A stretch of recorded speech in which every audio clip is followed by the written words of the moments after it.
challenges, in our opinion, seem to have overwhelmed our security institutions. The governors are supposed to be the state security officers of their state. There is need for us to at least engage the traditional rulers. We need to do something about our porous borders. We have to own it from the unit level to the ward level to the local government to state. Mr. President, the importance of today for us is for us to take action. Those in favor say aye. Those against say nay. The ayes have it.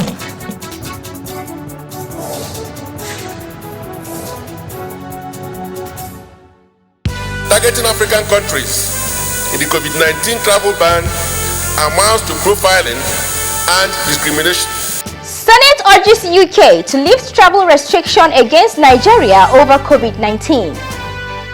Enforcement of laws and regulations on Nigeria's coastal and internal waters. And bill to fortify Nigeria's coastal security scale second reading.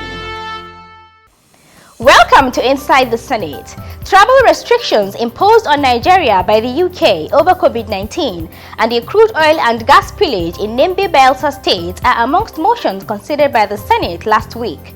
On bills, the Senate treated a number of them touching on the lives of Nigerians. Details of these, alongside other activities in the committee rooms and the office of the Senate President, make up this episode of the program. I am Hussaina Amin Aboki, your regular anchor. Sit back as the program continues in a moment. The Senate will send a message to the President to reap opportunities from that. To raise a matter of urgent public importance. And we are aware that when this particular motion comes up, for a longer term development, arise to second the motion. Those in favor of this prayer say aye. Those against say nay. The ayes have it.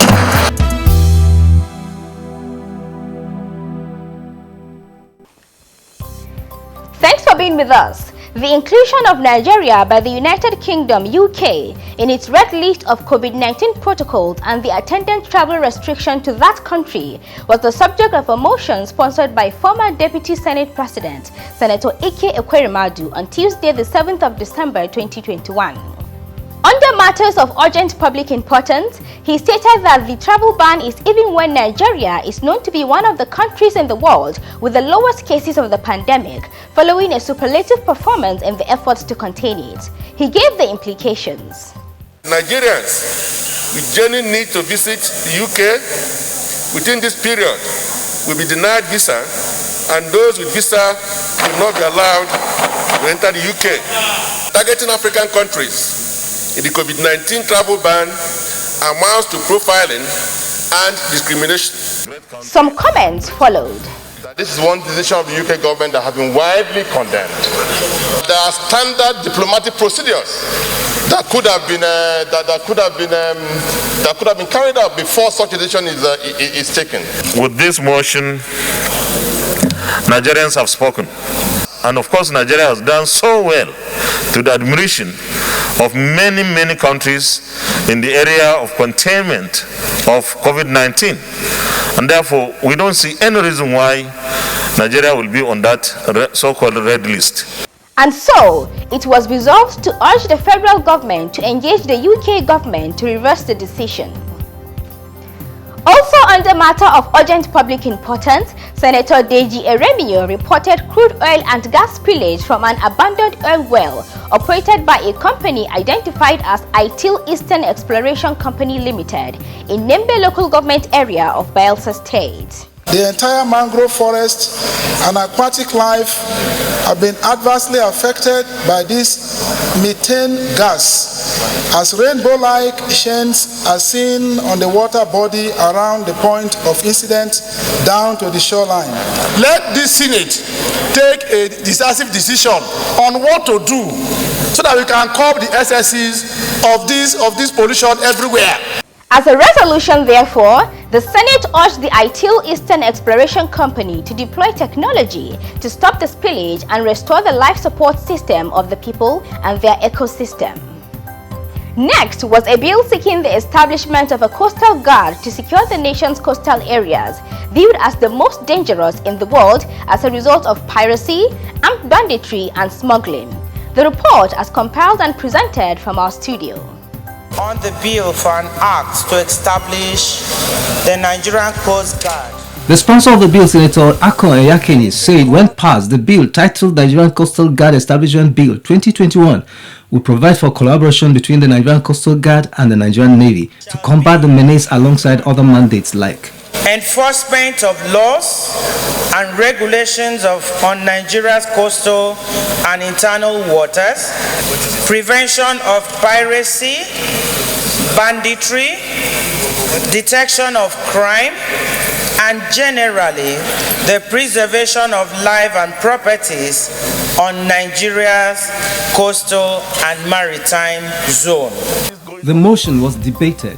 We must be looking at avenues that will help to create jobs for a large army of the youth who are looking for how they can be gainfully employed. I think this bill deserves the support of all of us. The bill scaled second reading and referred to two committees, Navy and Marine Transport, to report back in 4 weeks. 1786. My appeal, distinguished colleagues, is to support the enactment of this bill. The next bill presented for second reading was the Customs and Excise Management Act Repeal and Reenactment Bill 2021, sponsored by Senator Francis Alimikena. He disclosed the aim of the bill. To empower the Nigerian Customs Service to be at par with international standards and to enhance the protection of society against smuggling, illegal weapons, narcotics, counterfeit goods, and other trade-related crimes and money laundering. This bill that we are repealing and the ones that is being brought up is basically an improvement and to upgrade the Nigerian Customs Service to the realities of today, including using technology, electronic means of payment, and all other forms that will be incorporated into this bill. Accordingly, it scaled second reading and referred to the Committee on Customs to report back in 4 weeks. And assistance of internally displaced persons in Africa. Another bill that scaled second reading was a Pan-African Union bill titled A Bill for an Act to domesticate the African Union Convention on Protection and Assistance of Internally Displaced Persons in Africa. It was sponsored by Senator Frank Ibezim. The primary motivation behind this bill is to put in place an ideal legal framework and mechanism for addressing core IDP issues in the country. The domestication of the Kampala Convention will pave way for a paradigm shift from relief and humanitarian assistance to IDPs, which appears to be the focus of most IDP intervention in Nigeria. The bill scaled second reading and was referred to the Committee on Judiciary to report back in 4 weeks. Permit me to lead the debate on this very important bill. Also presented for second reading was a bill titled Federal University of Science, Technology and Innovation, Agulu, Anambra State Establishment Bill 2021 and sponsored by Senator Uche Ekunife. The sponsor lamented the shortage of technological-oriented universities in Nigeria. She said out of a total of 170 universities in Nigeria, only 21 offer courses in technological engineering. This, she said, is what the bill seeks to address.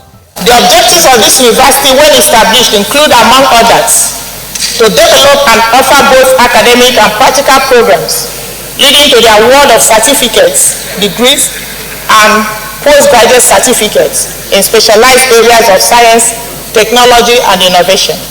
After second reading, the bill was referred to the Committee on TED Funds to report back in 4 weeks. Letter from Mr. President.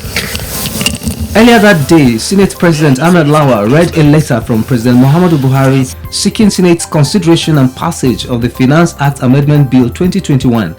The Senate President quoted part of the letter and what it was targeted at.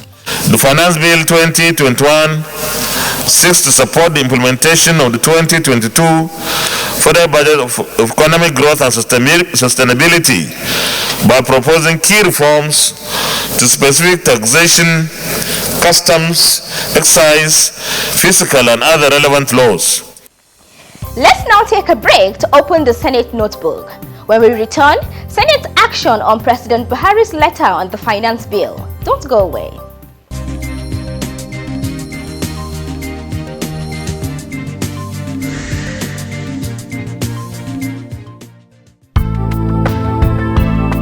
legislative chamber is a revered hall used by parliamentarians across the country to enact laws, deliberate on issues and problems of constituents with a view to profiling solutions. It is a stage where legislative deliberations and actions are taken by the representatives of the people to address the yearnings and aspirations of the citizenry. Legislators are protected from prosecution on account of remarks made in the chamber. The only way out of the pandemic is for the population to observe the recommended measures advised by the NCDC, the Senate Committees on Health and Primary Health Care and Communicable Diseases will continue to engage with the Federal Ministry of Health and the Presidential Task Force on COVID-19. Welcome back. With the presentation of the finance bill through President Buhari's letter of Tuesday, the bill was deemed to have scaled first reading. As a result, it was presented for second reading on Wednesday, the 8th of December 2021 by the Senate leader under the title, A Bill for an Act to Amend Relevant Tax, Excise and Duty Statutes in line with macroeconomic policy reforms of the federal government to amend and make further provisions in specific laws in connection with the public financial management of the Federation. He led the debate on the bill. The President Commander-in-Chief is requesting the National Assembly to amend various tax laws in Nigeria in order to raise these revenues. Therefore, the bill has these strategic objectives. 1. Promoting fiscal equity. 2. Reforming domestic tax laws to align them with global best practices. 3. Introducing tax incentives for investment in infrastructure and capital markets. 4. Supporting micro, small and medium enterprises and raising revenues for government. One of the amendments being sought in the bill is that banks would be required to request for tax identification number (TIN) before opening an account for an individual, while holders of existing accounts must provide theirs to continue operating them. One contribution was taken. The intent of the finance bill is very germane, particularly having regard to the need to re-energize our economy and ensure that we are able to raise necessary resources to meet the expenditure of government, while at the same time we also need to liberalize our system to ensure that we are able to attract the necessary investments to be able to catalyze and develop the real sector of the economy. Therefore, the bill was read second time and referred to 3 committees, namely Finance, Customs, as well as Trade and Investment, to report back soonest. Same Wednesday, the Senate also called on the federal government to honor promissory notes it approved for the reimbursement of state governments, contractors, petroleum marketers, as well as exporters who executed infrastructural and other projects on its behalf between the year 2000 and 2017. Senator Yahya Olori-Egbe, under a motion titled Approval for Promissory Notes and Debt Issuance Program of the Federal Government, disclosed the amount of the obligation as standing at over 1.3 trillion naira. As part of the above approval, in the sum of 1.322 trillion naira, a considerable number of these outstanding obligations, which accrued from period ranging from year 2000 to 2017, and now till date still remain unpaid. After the approval of 1.3 trillion naira from the total sum of 2.3 trillion by the 8th National Assembly, nothing has been done in respect of approval of the outstanding balance of 1.3 trillion by the Senate or indeed the National Assembly. There is an urgent need for this obligation to be settled, considering the beneficiaries and also the consequences of non-payment on the economy. Top on the list of the beneficiaries are the pensioners and civil servants. The pensioners, these are people that have served this country, some of them for up to 35 years. They have retired. They are no longer strong. They rely on the little money that comes to them to be able to sustain their families. Close to that are the contractors and suppliers who have used their money, who have also gone to banks to borrow money to execute projects, and they are not paid. With this, the Senate resolves to advised the executive to review the outstanding payment under this program and make a fresh submission to the National Assembly for consideration. Also presented for second reading on Wednesday was the Criminal Justice Act Amendment Bill 2021, sponsored by Senator Orji Uzokalu. This will be the first time an attempt is made to amend the law since it became Act in 2015. The sections contradicting the principle of fair hearing and court jurisdiction as provided in the Constitution. This is further to avert loggerheads between the Administration of Criminal Justice Act and the Constitution. The bill was supported in the debate that followed. Why I totally support the mover of this motion, it has become imperative for this House to amend the entire Administration of Criminal Justice Act. It is not just about some section as mentioned here by the proposer of this bill. We need to amend the Administration of Criminal Justice Act. It was passed in a hurry and there are a lot of mistakes that are involved. The bill scaled second reading and referred to the Committee on Judiciary to report back in 4 weeks. Also presented for second reading was a bill seeking the full revival of history and archaeology in the nation's academic system through the establishment of a full-fledged tertiary institution for their studies. It was titled University of History, Archaeology and Education Establishment Bill 2021 and sponsored by Senator Lola Ashiru. The proposed university sought to be established by this bill is a specialized institution which will be specially dedicated to research and training in history and archaeology and other related disciplines. The proposed university will dedicate sustained attention to these matters, among other concerns. Senators who contributed were in support of the bill, following which it scaled second reading and referred to the Committee on TED Fund to report back in 4 weeks. Also read a second time was a bill seeking the institution of an alternative dispute resolution process instead of the court process. It was titled, A Bill for an Act to Provide for the Settlement of Civil Disputes by Conciliation, Mediation and Traditional Dispute Resolution Mechanism, and sponsored by Senator Muhammad Sani Musa. Numerous benefits will accrue if this bill is passed into law due to the following reasons. 1. Provide an effective mechanism for amicable dispute resolution. 2. Promote a conciliatory approach to dispute resolution. Facilitate timely resolution of disputes at a relatively affordable cost. Facilitate access to justice. Enhance community and individual involvement in dispute resolution and foster peace and cohesion. After second reading, the bill was referred to the Committee on Judiciary to report back in 4 weeks. Votes and proceedings of Tuesday. On a sad note, the demise of the Senate President in the Second Republic from 1979 to 1983, Senator Joseph Wayers, was announced on Wednesday, the 8th of December 2021. He died on the 20th of November 2021 at the age of 88. Senators paid glowing tributes to him with a 1-minute silence observed in his honor. May the soul of late Senator Joseph Wayers, former Senate President, rest in perfect peace. Amen. Also on Tuesday, the 7th of December 2021, the demise of a 4th Republic Senator, Gbenga Aluko, was announced by Senator Olubunmi Adetombi. Senator Gbenga Aluko represented Ekiti South Senatorial District under PDP from 1999 to 2003 and died on the 20th November 2021. A minute silence was also observed in his honor. May the soul of late distinguished Senator Gbenga Aluko rest in perfect peace. Amen. We will take a short break, and when we return, reports from the Office of the Senate President. Keep watching.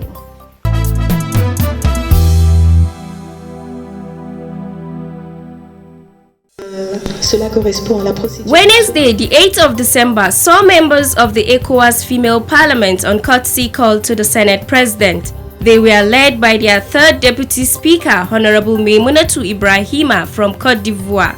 Speaking in French through an interpreter, Honorable Maimunatu Ibrahima described the Nigerian legislature as the greatest in the African continent. As a result, a Nigerian senator, Senator Biodun Olujimi, was elected Deputy Speaker of the Parliament. In a response, Senate President Ahmad Lawan commended the West African female parliamentarians for establishing the group and applauded the election of a Nigerian as its Deputy Speaker. This is a very good development for Nigeria, and I want to congratulate and commend the women ECOWAS parliamentarians for electing Senator Biodun Olujimi, one of our very distinguished senators. She was with us in the House of Representatives in 2003. I was a member of the House, and before we knew it, she was a deputy governor. And given the kind of numbers, very discouraging numbers of women in the Nigerian Parliament, particularly the National Assembly, I believe that we need to have more and more like her. That is to do with Earlier Tuesday, the 7th December 2021, the Abuja chapter of the Cranfield University UK Alumni Association, led by their president, Woke Adeshina, also called on the Senate President. Welcoming them, Senate President Ahmad Lawan, himself an alumnus of the university, commended the association and spoke on the importance of alumni associations. They give us the opportunity to network, to reconnect, and of course, for so many communities or countries, alumni associations help in bringing some good developments, either by way of resources or maybe advice to governments and associations and whatever. In his address, the president of the association disclosed that they have been engaged in humanitarian activities for the Northeast IDPs who trooped to Abuja as a result of crisis. So we made contact with the social welfare of FCDA, and they gave us the locations where they were. We were able to do a little bit at that time. We gathered resources together, provided a lot of relief materials. When we got there, they told us that they have a clinic, but there are no doctors and there are no medicines. And we saw it ourselves. We then used our own little connections with the medical personnel we know in Abuja to be able to make that clinic functional in the Durumi IDP camp.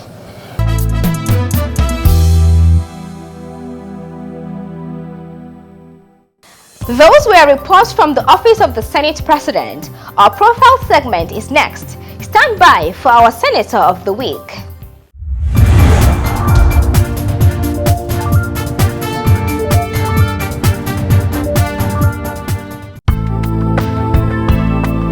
Senator Godia Akwashiki represents Nasarawa North Senatorial District under APC.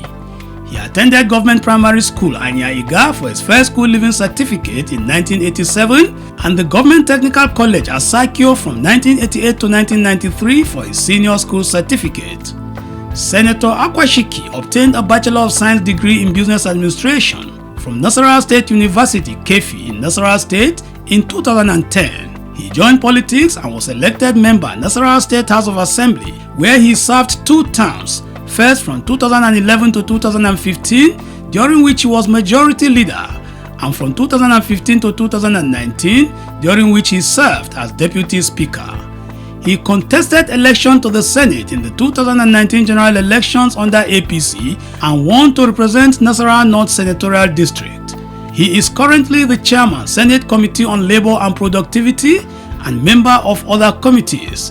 His legislative interests include education, agriculture, and youth and women empowerment.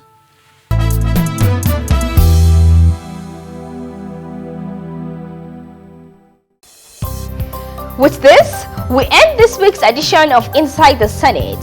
Join us next week for another edition. Follow us on our social media platforms, even as you drop your comments and feedback. Enjoy the rest of your day.